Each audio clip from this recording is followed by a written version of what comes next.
Welcome to Cat and Jess Talk the Best, where we're going to be talking about IMDb's top 250 movies from April 12th, 2018. My name is Kat.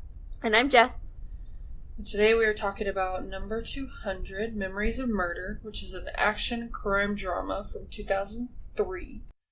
This has an 8.1 on 100,730 votes.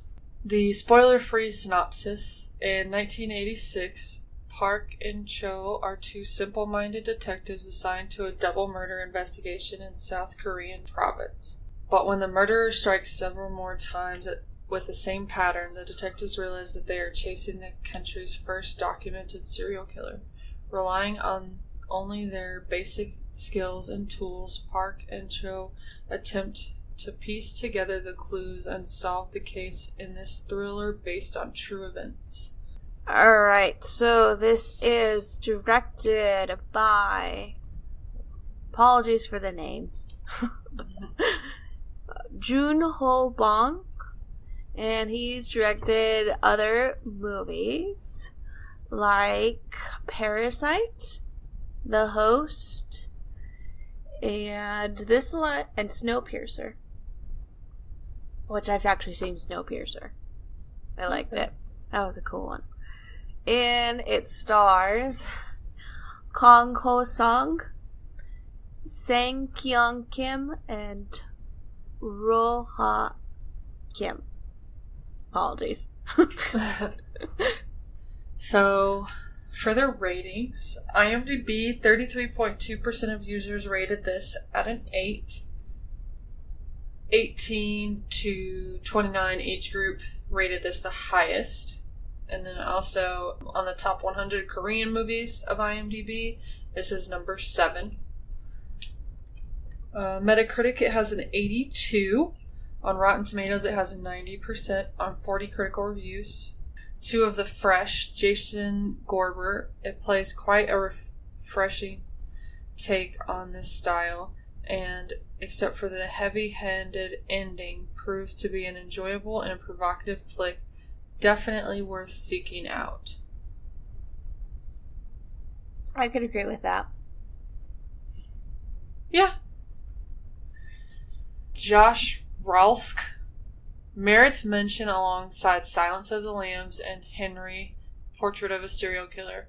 Offers incisive analysis of the culture that produced the crime. I haven't seen the Henry, Portrait of a Serial Killer, but Silence of the Lambs is, in my opinion, a lot better than this movie. Not saying that this one is bad, but I love Silence of the Lambs. So Silence of the Lambs is a classic film. I mean, it's pretty high up on our list. So yeah. So, Too Rotten, Christopher Noll, straightforward with minimal flourish. I don't know. There's some pretty flourishy spots, I think. Oh, I would agree. Yeah. And Jason Clark. For a film about women getting brutally attacked and dispatched, the movie has no sense of urgency or underlying dread. I don't agree with that. No, I don't. I don't either. Because I don't know. I was doing some research outside of this, and I was like, it's been pretty common. I keep saying that, South Korean films are actually slowed down more than American films. So this person's probably just so used to watching American movies. Probably. They're not used to the slowed down tempo. Yeah, because when just relating it to something that's very quick, one episode of Law & Order SVU is 45 minutes. This isn't 45 minutes. It's 2 hours and 12 minutes. So you're taking the content of one SVU episode and stretching it out for another hour and a half. Yeah, pretty much. And I think that's what this guy's problem is that he's used to watching stuff that's super quick, like maybe SVU or some other crime show or crime movie that's quick, and then this one, it just draws it out and gives you more detail of the investigation. So the consensus: Memories of Murder blends the familiar crime genre with social satire and comedy, capturing the all-too-human desperation of its key characters. I will admit there is some comedy to it, but I don't feel like they were trying. I feel like that's just the way that they were portraying the characters after they had done their research on these detectives. But that's just me. Yeah, I would agree with you. So the money. The budget for this film was $2.8 million. Its opening weekend in America, it made $4,487. And it was in that one theater. There's only in one. My guess is a theater in Hollywood or New York. Probably. And it was there for 21 days. The total that it made in America was $15,357. Internationally, it made $214,295 for a worldwide total of $229,652. And its all-time domestic rank in America is number 14,272. Wow. So, awards. This was not nominated for any Oscars or Golden Globes or BAFTAs, but it did have 26 other wins and 3 other nominations. Busan Film Critics Association, it won Best Director and Best Screenplay. And actually, quite a bit of its awards are Best Director. Huh. Yeah, it looks like the director has a friggin' ton of awards. Director's Cut Awards, Best Production of the Year, Best Actor for Kang-ho Song, and then Best New Actor for Hae-il Park. Grand Bell Awards in South Korea, Best Film, Best Director, and Best Actor for Kang-ho Song. More Best Film, Best Director, Best Actors. It won a lot of those. Jeez. Women in Film Korea Festival. It won Woman in Film of the Year, Moo Rung Kim, Producer Award, same person, Technical Award, Songhai Ryu? I don't know. So a lot of Best Director and Best Films. Nice. Yeah. Nice. So, initial thoughts. So, I was like, I'd seen the trailer, and I was like, alright, serial killer movie. I'm in. I watched it, and I was like, huh, it's interesting. I was like, I did like the special effects. I did. There's some pretty decent special effects. Yeah. After I finished watching this, I was like, how come I don't know more about this? And so I started doing more research. And I like movies that make me do that. It's like, well, wait a minute, I didn't know about this. So, if it makes you think afterwards, it makes you think for a while after a movie, it's a good movie to me. So I really liked it. Okay. I will admit, it was a lot longer than I thought it was going to be originally, because I never looked at the time when I watched it. I just started watching it. So it was longer than I thought it was going to be, but it actually wasn't that... Like, it made sense for it being that long. There was a couple times and I was like, okay, we're kind of dragging on this here. But, for the most part, the pacing was actually really good. There was one time, it was like a good 30-40 minutes where it was like super intense, getting closer to the end. Yeah. And I really liked that part. But overall, it was really good. I mean, it's not as good as some of the other crime dramas I've seen. But I think that's just because of maybe the personalities of the detectives. There was the one guy, like the, not the guy who comes in to investigate, but the other guy, not the beat 'em up dude, but, you know, the main guy, I don't remember his name. Park. Yeah. He, just... Something about his personality was interesting. So that was, I think, him just... His personality just kind of threw me off a little bit. But other than that, it was good. I mean, this is our first South Korean film, so... Yeah. So we didn't really know what to expect.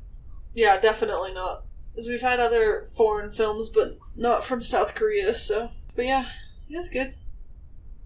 That's all I got. Yeah, same. Spoiler alert! Spoiler alert! Spoiler alert! Spoiler alert! Spoiler alert! Spoiler alert! Alright, that was your warning. If you haven't watched the film yet, then stop listening and come back after you've watched it. It starts off in like a field of wheat or some other type of... Yeah, that's what I thought, like thing. wheat or grain or something. Something. And this kid's playing with a bug. And he's like running around. And there's a tractor driving through the little road in the field. And there's other kids chasing the tractor. And the people on the tractor are trying to get the kids to go away. And it is October 23rd of 1986. And the adults that were on the tractor trying to get the kids to go away have found a body. In it, like, a, ditch. Yeah, like it's like a covered part of it, though, so the body was hidden in there. It's purposefully placed there, it wasn't just left there. But the detective is sitting there, like, looking at it, and the kid that was playing with the bug is repeating everything that the Detective Park is saying and doing, and I was like, oh man. Like, if I could smack a child, I would smack a child. But I have no patience anymore, so I want to smack the kid. And there's other kids, and they're saying that they found clothing. Yeah, so they show them the clothes and stuff. And then, we're at, like, in the interrogation room, but their interrogation room is, like, in the cellar or something. Yeah, and they just keep those detectives just interrogating a bunch of men and taking their pictures and all that. Unless they're suspects and stuff. It's like all their suspects. Then they find another body. And this time, there's, like, people everywhere. Such, like, so bad. I was, like, cringing. I'm like, you gotta, your crime scene is completely tampered with now. Yeah. It's like, it's not gonna be good at all. Because there's all these people just running around and all that. And the detective's like, he's like, you're messing this all up. Yeah.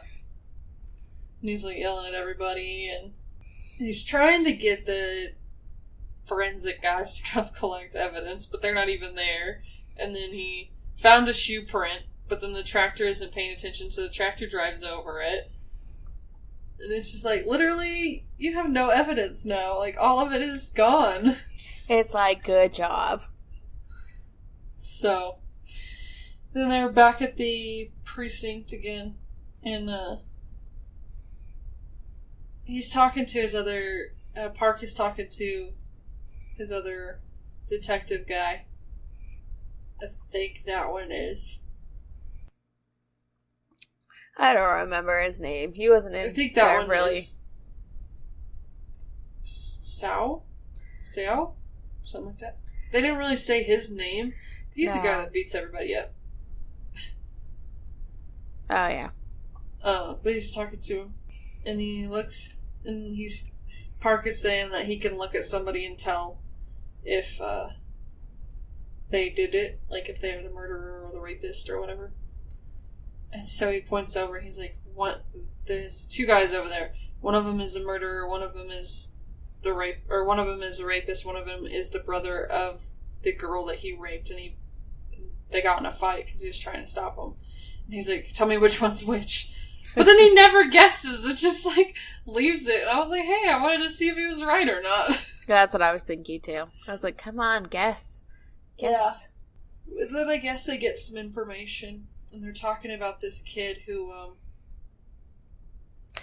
Well, he gets it from his, what do you consider her? I don't know. Like his girlfriend, wife, I don't know. Something like that. I was calling her the wife. Whatever. I just like this girl that he's with. Because there's just random sex scene, too. Yeah. I was like, okay. Did not expect that. Okay. Let's go with it. Okay. Because she's the one who tells him that the family's involved and the kid, he's a little slow. Yeah. He's saying that he's been following girls, and he was following the girl that was found murdered. Yeah. So they bring that kid in and, start asking him questions and stuff. Well, they're questioning the kid and, trying to get him to admit that he did it, even though he didn't do it. But he knows details that they figured that only the killer would know. Yeah. And before that, there's this other detective that comes. Yeah, the other guy comes in. He's from the capital of South Korea. Seoul? Something. Seoul? Yeah, something like that. But yeah, he comes in and he sees them questioning this kid. And they're beating the kid too. Trying to get him to admit it. And he's just watching them. He doesn't stop them, but he's just watching them and sees that they're kind of feeding the kid information some of the information that they need. Yeah. While the kid is also providing other information that is correct without them having fed it to him. So they're like, okay, maybe he does know something. Yeah, so it's trying to get him to talk, and they take him out to the forest. Yeah. And they're like, you should start digging. He's like, why? Because you're digging your grave. Unless you start talking. I was like, okay. Nice. Threatening him. Nice threat there. And then he just starts talking. Yeah. And he just, says all these details that only a person who was there would know. Yeah. And so... one of the things that I noticed, when they were on their way out there, is that one of the one of the sites, the crime sites, had a little scarecrow that people had put up. That was the first one. Well, first one. We'll find out later. She's technically not the first one. Yeah. But they're trying to figure out who attacked these girls, so they kind of set something up, and the cop lady / wife of the detective is out there. She thinks someone is following her, and so the cop, Park, gets him and attacks him. I think that happened right there. That was the detective that came. Oh, okay, yeah. Yeah, that was the detective that came. Because he was trying to ask for directions. Oh, yeah, that's right. And Park attacked him because he's thinking that he's trying to do something he shouldn't be doing. Yeah. So after they get from that guy, kind of like a confession. I mean, how you knew all these details. They go back to the crime scene where that girl that had been found in the fields, not the wheat field, the other one, a farm area. Yeah. They take it back there and trying to do a reenactment, and there's all these reporters and media there, and they're trying to do a reenactment of it all. And the other detective had been, like, looking through, and he's like, that can't be right. Because, he's, like, looking at the knots, and then he looks at the guy's hands, and he sees that his hands are, like, kind of webbed. So it would be a really hard time to tie those knots. Yeah. And he's like, he's not your guy. And then, like, the dude's dad comes and gets him. And he's like, he's innocent. And, like, this big old media uproar and all of that. Yeah. And, so they have to let him go because of all of that. Because, obviously, this kid did not do it. I mean, he knows something. They find out later. He does know something, but Park had taken the kid's shoes and, like, went to the crime scene and put in a footprint in the dirt and, like, showed the kid while they were over there. Said, "This is your footprint." Technically did the wrong shoe. Yeah. I was like, that wouldn't be correct. Wrong shoe. I think he did, like, the left or something, and it was supposed to be the right or opposite. I don't remember. Something, yeah. Yeah, didn't work out. And so, like, after all that he explains, you know, so they tried, they're like, alright, we're back to square one, you know, trying to figure out, okay, what's the pattern and all of that. And they're like, okay, well, all the women were wearing, you know, they're very beautiful women. Yeah. They're all wearing red clothing. Uh-huh. It was raining.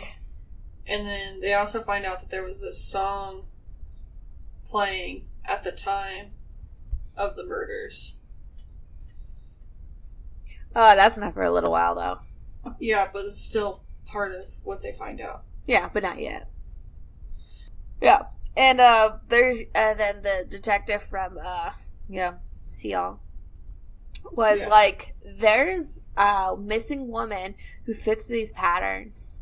Mm-hmm. He's like, and he's looking at, like, the map of where the murders were laid out. He's like, I bet I could be able to find her. Yeah. And they do. Yeah. And she's like half decomposed by then. Yeah. I was like, ugh, nasty. And then they take the kid new shoes. Yeah. Because they messed up his other shoes. They go take him some new shoes and stuff. So that's cool. That was nice of them. Yeah. I mean, well, they're really... They said they were Nikes, but they weren't really Nikes. Yeah. They're like knockoff Nikes. Completely. And so, like, the detective from, what was it? Saying that they need to look for someone with, like, a bigger build than the guy they had before. Having to be able to, strangle these women. Because that's how they were. They were, strangled. They're tied up, strangled, and they had their underwear placed over their eyes. Yeah. Then there's this woman, and she's like walking alone in a field, which I feel like if there's a serial killer out and everybody knows about it, because at this point everybody knows about it, why would you be out walking alone in a field? Like, quit walking around in fields alone at night.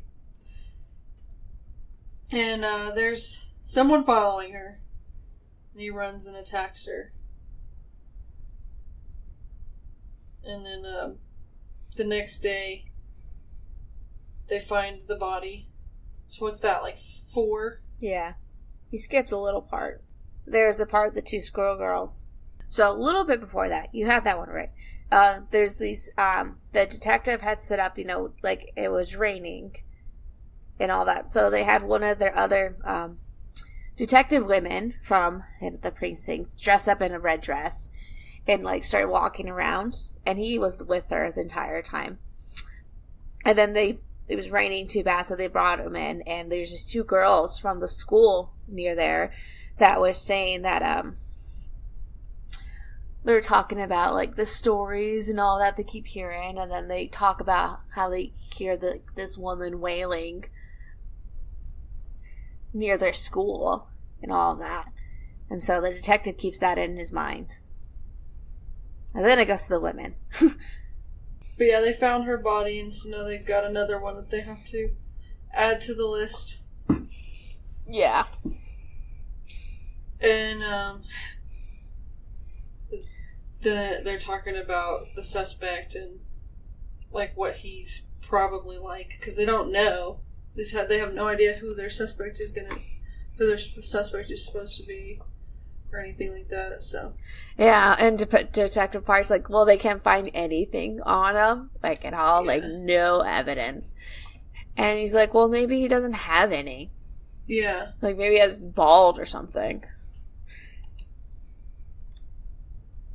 Yeah. And then that's when the song is suggested. Yeah, they find out. Because every time it rains, there's a song that's requested. And it's not very common either. Yeah. And this plays the same time, like the same night as the murders that happened. Yep. So they use that, they get all the records, and they use that as one of the clues. And they're trying to get more information about it, but radio station's not being cooperative very much. Yeah. And that's the detective from the Capitol does that. And Detective Park goes to the bathhouse. Yep. To go look at men's He's examining people. There you go. I was like, how do I say this in like a discreet way? Just examining them. Yes.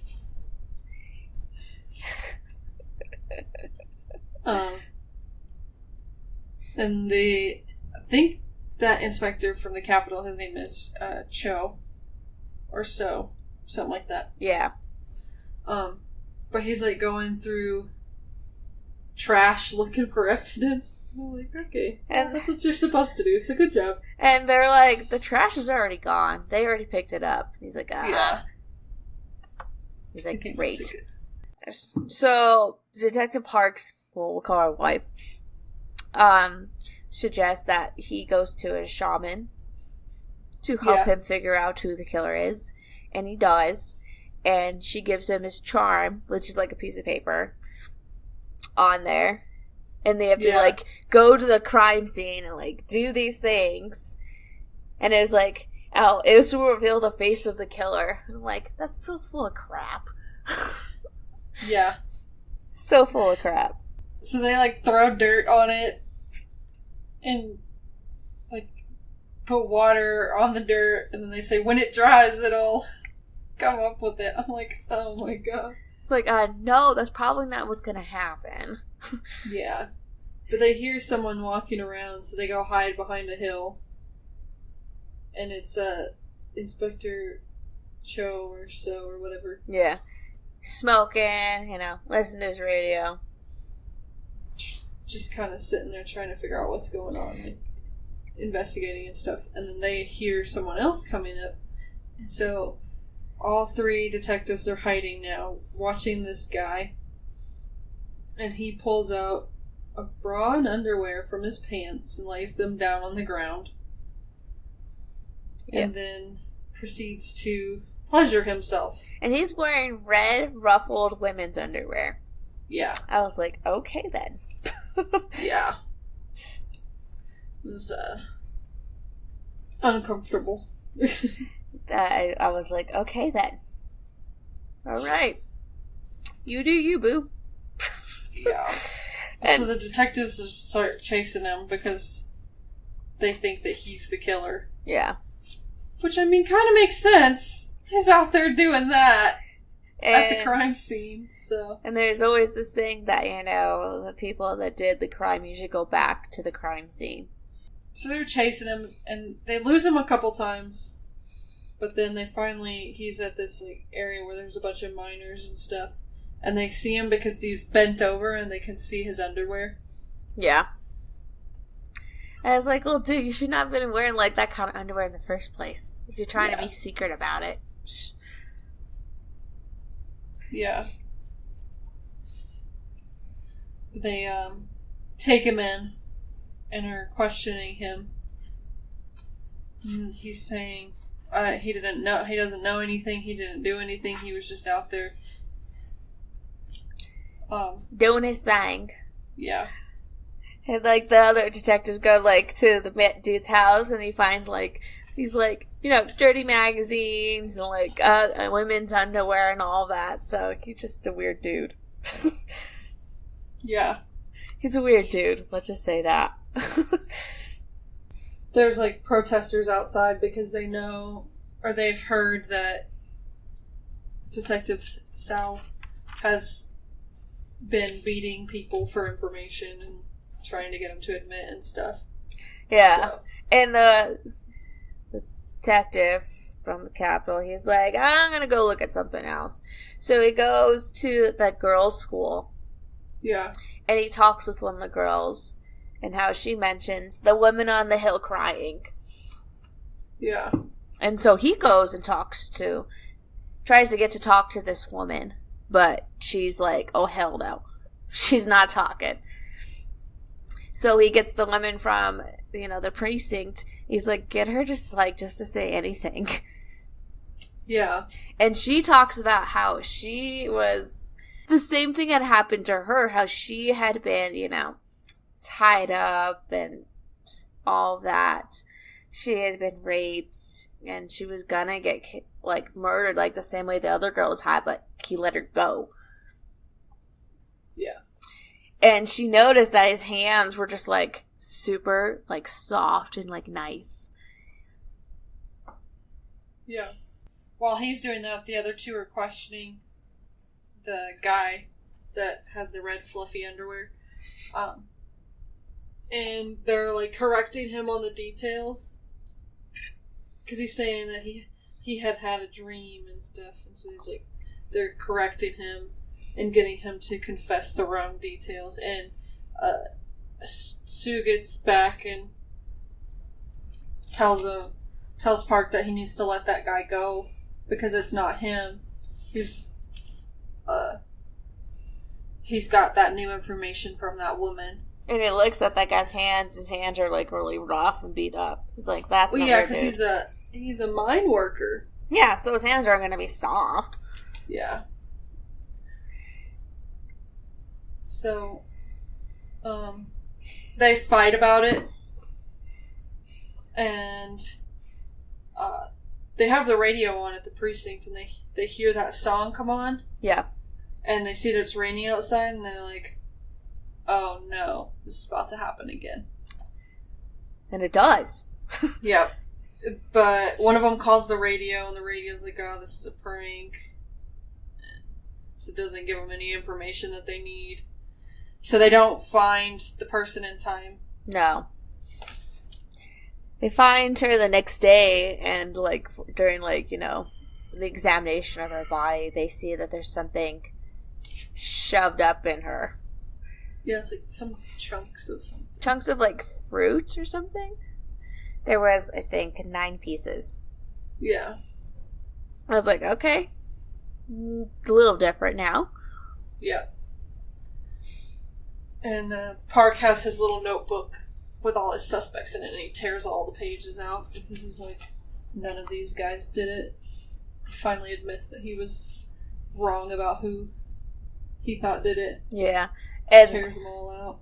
They finally were able to get a postcard that had been sent in that requested that song, and yeah, they find the guy. He was working at a factory, like, you know, and, like, not working hard or anything, just, like, sitting down, like, at a computer or something.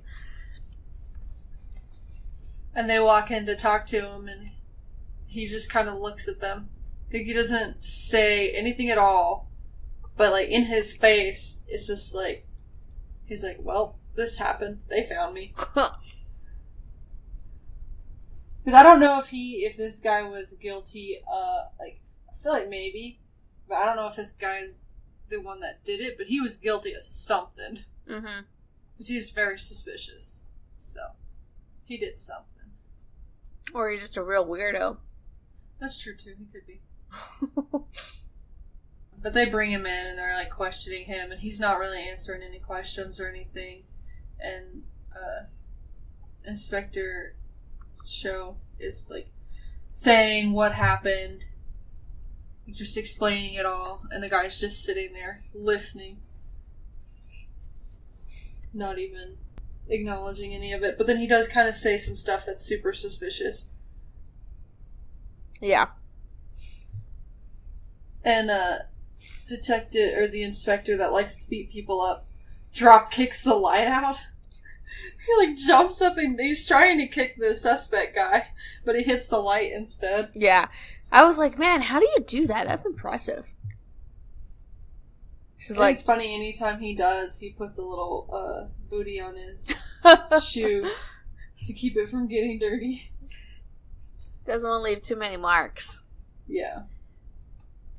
But then you just hear a little scuffle, and then the captain is getting mad at Mr. Beat-em-up Detective.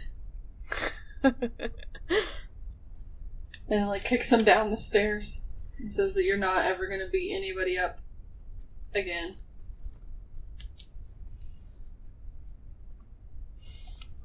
And so, I think this is the part where they realize that the guy from earlier, how he had told all those details, because he didn't do it, but he was there. Yeah. Because they need an eyewitness. And yep. There you go. And so they go back to the kid and they're trying to get him to tell them. But the kid wasn't at the place where they thought they would find him, but Beat-em-up Detective, is there, and he's drinking and stuff, and he gets mad saying that he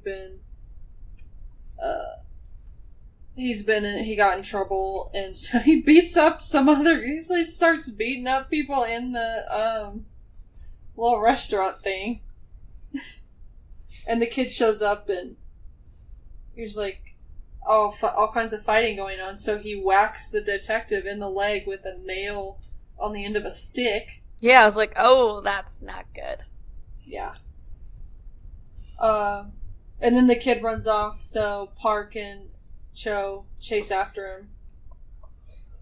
And they're trying to ask him questions and all of that.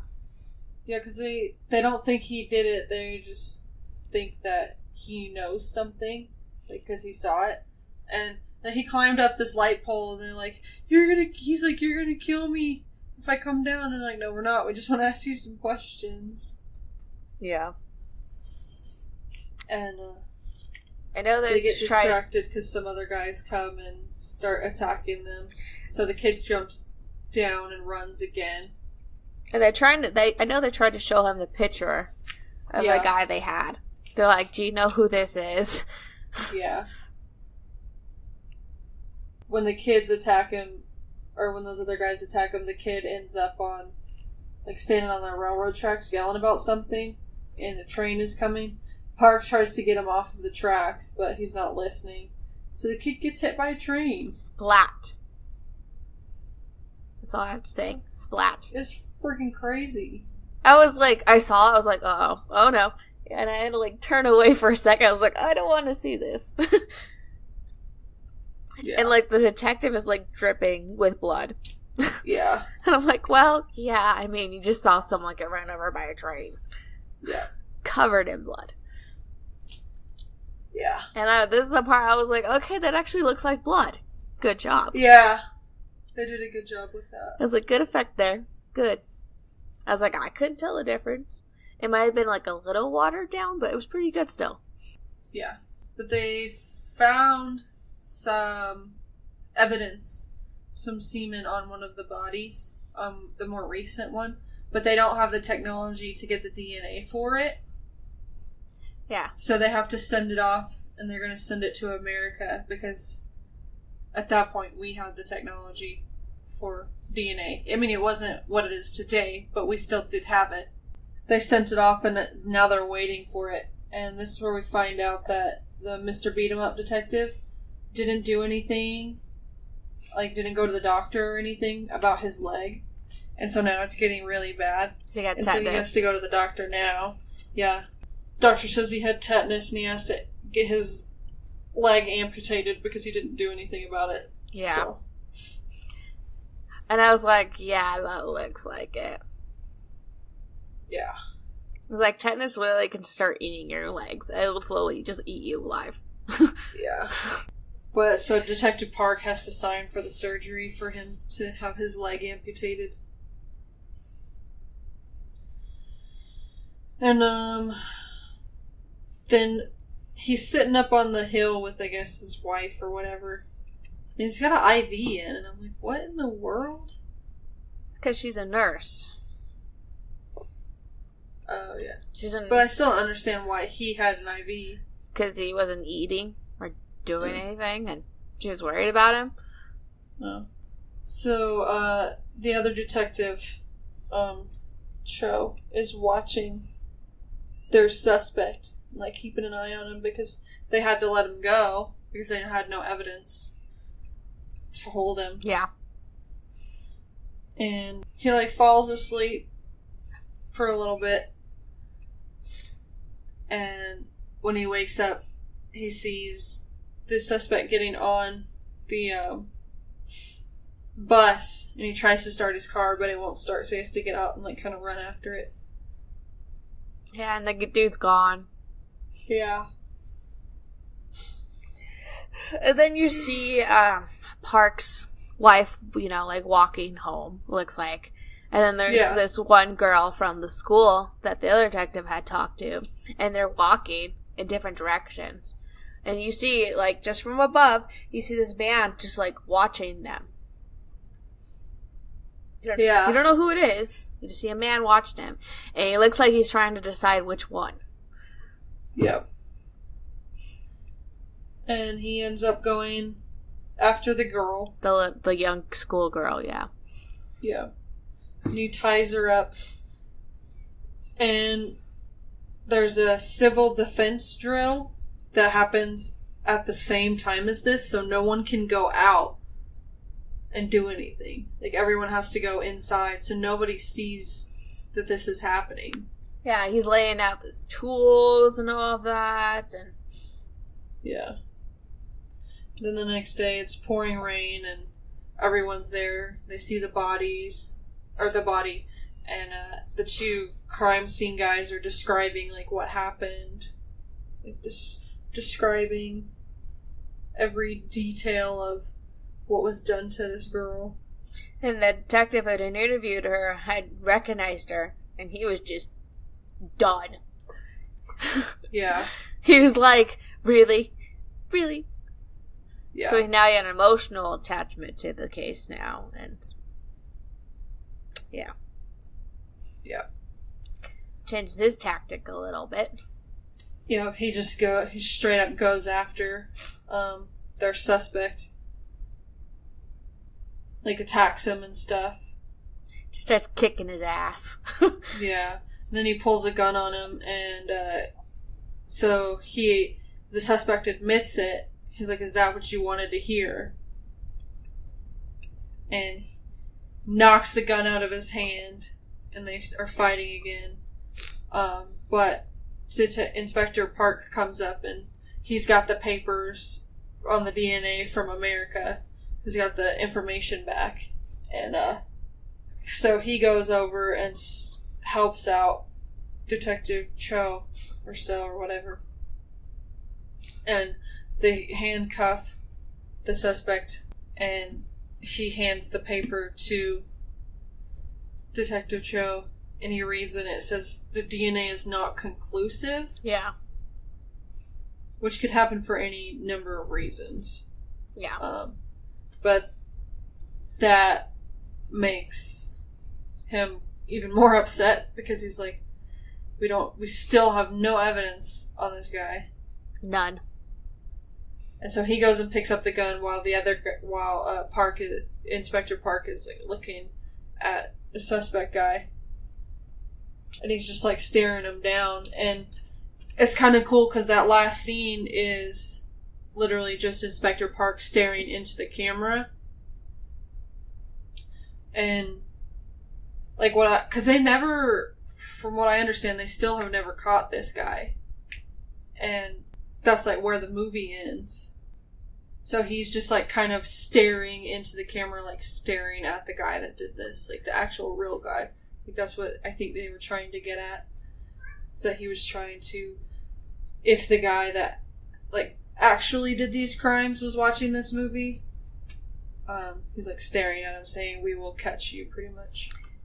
So, this one, it jumps to the 2003, and the detective's not a detective anymore. He is a salesman, because he's just, like, done with it. And, you know, he's got 2 kids and everything. And he's stopped. He's in his car, and he's like, wants to stop at the field where, the first one he found in the ditch, where she was found. And so he's going there, he's looking. He looks under the ditch, there's no one in there. And there's this little girl that walks up, she's like, "What are you doing?" He's like, "Oh, I'm just looking," you know. Saying that, you know, he discovered like something here. And the girl's like, "Oh, I asked a man that the same thing a while ago, and he said that he had done something here too." And he's like, he asked her, he's like, "Well, did you see his face?" And she says, "Well, you look kind of ordinary." And then that's when he just stares at the camera. Okay, because that's not how the one I watched ended. The one I watched ended is they've got that guy, the suspect guy that was wearing the red shirt, they've got him in the rain, handcuffed, and Detective Shu goes and gets the gun and just picks it up, and they don't show anything with that. And then they show Detective Park looking at the suspect guy, but then they just show him focusing into the camera. Oh yeah, you watched. That's how the one I watched ended. You watched a different version, because I think that's a shorter version. Oh, because mine's like, even in like the trivia, mine has that stuff on there, even in the quotes too. So, you watched a different one.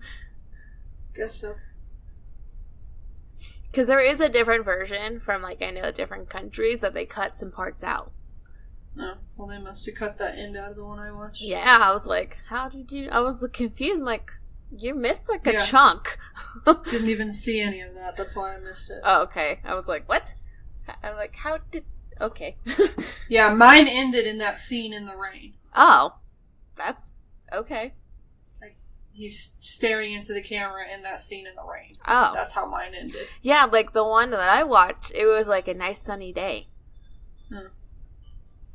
For this one, the music was by Taru Iwashiro. He got started on a movie based on a comic in 1992, Katsushima Kosaku. Never seen it, but it is based on a comic. He is known for Red Cliff 1 and 2, which came out in 2008 and 2009. And Yami no Kodomo Tachi from 2008. And he's currently, his most recent work is Aircraft Carrier Ibuki, which came out May 24th in Japan. Wow, so not that, just like last month it came out. Nice. So yeah. I think the music fit this really well. It wasn't, like, intrusive or anything. It was just exactly where it needed to be. Yeah. I did like when it was, like, very quiet and intense, like, the scene. There was no music. Yeah. Especially, like, when they're chasing that guy. It's very quiet. And then, all of a sudden, as soon as they start chasing him, it gets loud again. Yeah. That was a good effect. It worked well. Yeah. So the comparison, like we said, this is based on true events in South Korea. Yes. They've never caught the guy. No, it's still a cold case in Korea. There was actually about, ranging from the ages of like 14 to the ages of like 69, there's 10 women altogether. Dang. Yeah. And it ranged from like 1986 to about 91. Dang. Yeah. Again, I did some research on this afterwards. Because I was like, what? And, want me to just go into trivia? Go for it. Okay, so, It's based on like true crimes. And it's based on a small village. It's like a little ways outside of the capital. That's why the detective from the capital was able to come in. The town is, this is going to be difficult for me to say, Hwaiseong. And, yeah. They were just having this at a real hard time just, like, finding, like, anything, like the movie showed. How there was, like, very little evidence at all. And they didn't have the resources or the technology to, you know, really get down and deep in solving these crimes. Okay. There is a play based on these crimes. Interesting. Called Come See Me. And then the director based it off the play, how to like structure the film, and the graphic novel From Hell. Interesting. Which is a Alan Moore book. Alan Moore graphic novel. Okay.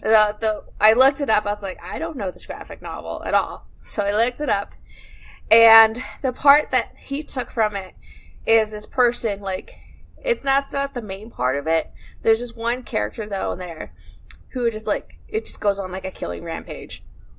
He's like a serial killer. So. Okay. Yeah. Yeah, that's about it, really. I mean, there's... All right. Yeah. I was like...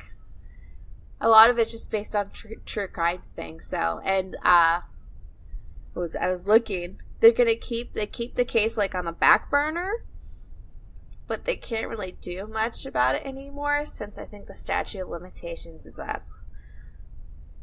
Interesting. Yeah. So, where it has been on the list before, 2010 and 2012, it was not on the list. The 2014 list, it was number 227. 2016, it was 211. 2018, it was 196. And as of today, when we are recording, it is number 193. Oh, so it's moving up a little bit. Yeah. Nice. So previously number 200, the 2010 list, The Wild Bunch from 1969.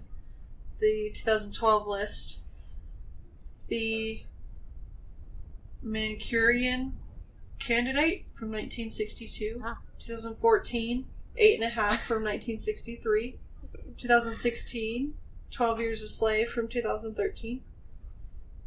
2018, $1 Million Baby from 2004. And as of today, when we are recording, number 200 is Hotel Rwanda from 2004. That's coming up soon, isn't it? Yep. It's number 189 on our list. Sweet. So yeah, that's those. So favorite line. There's a couple. I have, these are just some, I like this one. Cause they're just like, the two detectives are just talking smack to each other, and he's talking, he's like, cause our land is the size of your dick. And he's saying that's small. And then, this is between the captain or chief, whatever, and the detective Park. He's like, well, how do you investigate that? Pulling pants from passing men. And then, probably, my last one I got is, I beat you because I care about you. Yeah. Do women like guys like you? On the very first guy that they're questioning. Okay.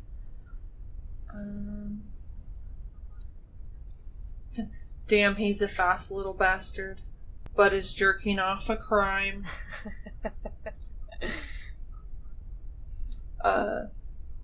This time be realistic like in a movie. I thought that one was really funny. I was like, movies are not always realistic. No. And then, what kind of detective sleeps well? That one. What kind of detective sleeps well? Yes. Okay. Just think about it. Oh, no, I get it. That's why I wrote it down. I thought it was great. And I was like, especially with this movie. I like it. So, our rating. What'd you give it? I was going back and forth on my rating. I didn't know what to put it as. I really didn't. It was between like a 7 and like an 8. It kept going back and forth for me. I was just like, I don't know. So like a 7.5 then? Something like that, yeah. Okay. I mean, I do like that it's based on, like, you know, true crime things. Yeah. That's always a plus for me. I did like the slow down pace. I did. That did not distract me at all. Because sometimes, like, these crime dramas are too fast. And you're like, okay, wait, what's going on? I like this one to slow down. It really takes its time to get focused. That I liked, for sure. Yeah. I didn't like a lot of just, like, the brute force. Like, just, like, randomly, just, like, jump kicking people. Like, okay. Yeah. What's the point? Yeah. This probably took a little bit away from me. Time was alright. There's some parts, I will admit, it went a little long. Wasn't. Yeah. Yeah. It wasn't as focused on, like, the main story.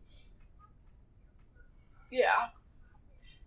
For me, it was a little bit long, but it reminded me a lot of a TV show on Netflix called The Killing, where that's a crime drama that they take an entire season to investigate a murder. Oh. So, it's like, I don't even know how many episodes it is, but it's a really long time to investigate a murder, so this kind of pace of this movie was set up just like it.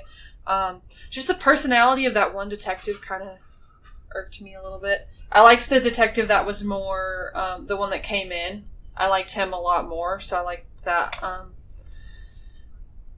I liked the story. I mean, it is based on true facts, and they were trying to figure it out, so I liked how they were able to portray it.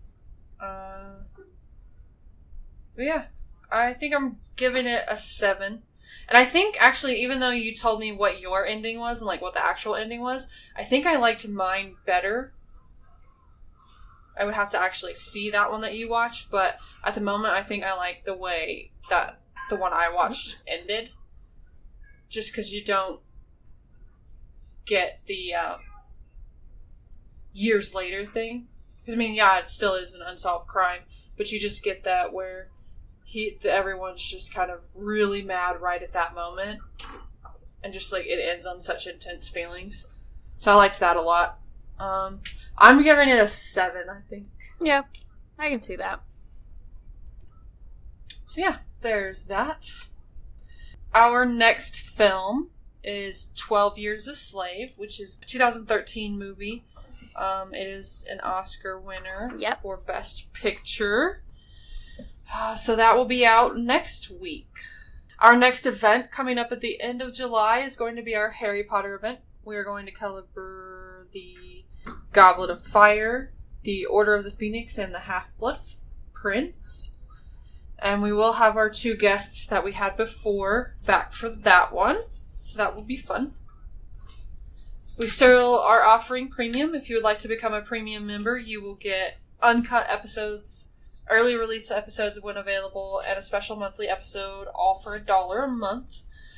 And then for $5 a month, you will get all of that and be able to join us for a movie of your choice every 50 movies. So that's 4 movies as of now, because this is number 200, so we're into our next 50. Our special monthly episode for June is The Sandlot, because, you know, it's the middle of baseball season, so we figured do a baseball movie. And that is one of the movies that I believed should be on the list for, that it wasn't on the top 250 of IMDb, and I thought it should be, so. If you could leave us ratings and reviews, let us know how we're doing. We would really appreciate that, so we know what we need to fix or keep the same. If you're looking to get into contact with us, we are on Twitter, Facebook, and Instagram, or you can email us. catandjesstalkthebest250@gmail.com. Check us out on Podbean. That's where you'll be able to find every single episode. Share with your friends. If they like watching movies, have them check it out. And our music is by Audio Binger. You can find him on Facebook, YouTube, and his website, audiobinger.net. So until next week with 12 Years a Slave. Yeah. Bye. Bye.